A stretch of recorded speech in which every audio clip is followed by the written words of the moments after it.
Bismillahirrahmanirrahim. Okay, in the previous video, I talked about some random topics about the R, how to import the data in R, how to run regression analysis in R or in eViews. But right now, I just decided to make a series on R software. So in this series, we will learn step by step how to run R and how to use data and how to analyze by using R.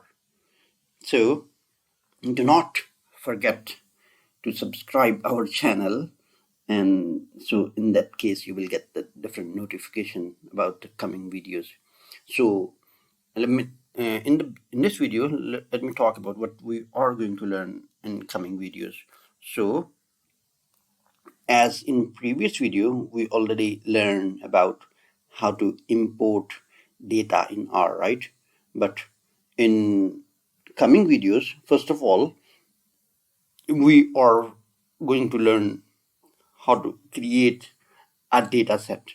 And after that, we will talk about how to start with graphs and then the basic data management.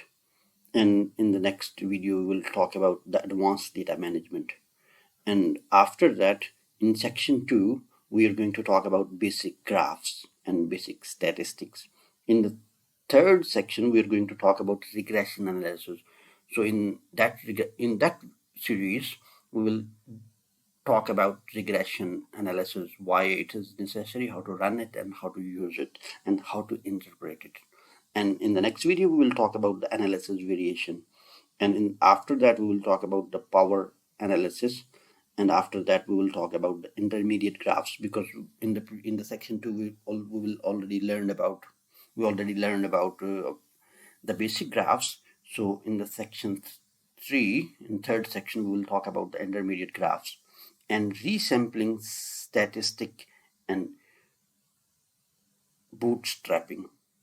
In the third section, we will also talk about this bootstrapping and as well as the resampling, how to resample your data and etc.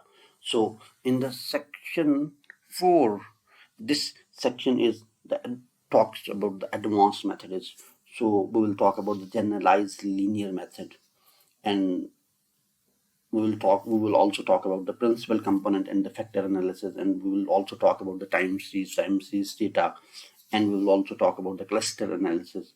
We will talk about the classification, and we will talk about the advanced method for missing data. For example, if you have some missing data, so how will we forecast or how will we check that data? So we'll talk about the advanced method for missing data as well. And in the last and final section of the series, we will talk about the expanding about the skills of R. So we will talk about the advanced graph with ggplot2, and we will also talk about the advanced programming. We will also talk about the creating a package, how to create and install a package, and we will also talk about the creating a dynamic reports, how to create and interpret your reports. And the final and the last video will be the advanced graphic with the LaTeX package. So that's all for today. So please do not forget to subscribe the channel so you will get the complete notification about the coming videos. So, and it is request to you also share our channel with your peers, colleagues, and friends. We will be very grateful. Thank you so much.